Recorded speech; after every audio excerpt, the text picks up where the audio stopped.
From a Jewish perspective, if God is one, creation has a purpose.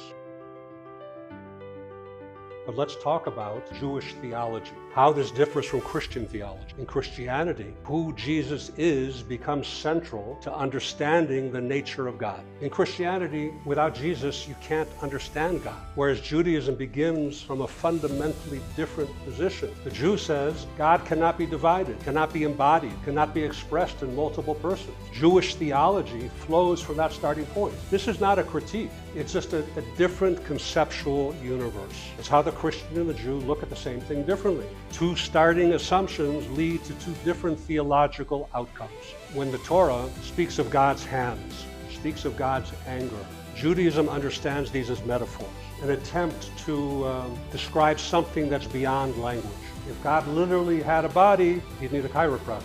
Running the universe is not easy on the joints. Why does this conversation matter? From a Jewish perspective, if God is one, creation has a purpose. That doesn't mean belief in Jesus. You don't say that creation does not have a purpose. That's not what I'm saying. If God is one, then ethics are universal. The ethics that are contained within the Torah and by extension in the Christian Bible are universal ethics. They're not particular ethics. They apply to all of humanity. In Judaism, if God is one, there's no such thing as a spiritually neutral zone. So the question is not, is this holy? It's, what am I doing with this? How am I going to use this to add value, to improve, to lift up, to elevate? And finally, if God is one, there's no place where God is absent. A student once asked the Kotzker Rebbe, where is God? And the Rebbe answered him, wherever you let him in. That's a Jewish concept. You might be thinking, if Jews believe in the absolute oneness of God, how does that fit in with Christian Trinity? Here's the Jewish understanding. Judaism and Christianity speak of the same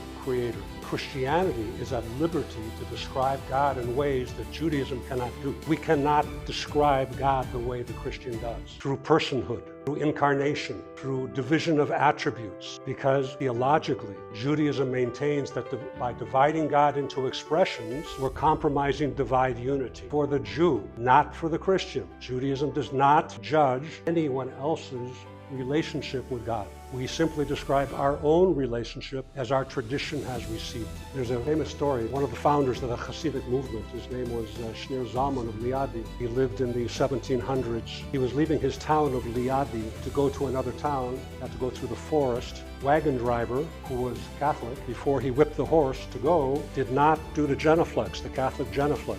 He didn't cross himself. And the Rebbe jumped out of the wagon. When his attendant asked him, Rebbe, why didn't you go? He said, because it's dangerous to go through the forest. And if this man does not believe in God, I'm not going with him anyway. So Judaism has respect for Christianity, but that doesn't mean that we embrace what you embrace.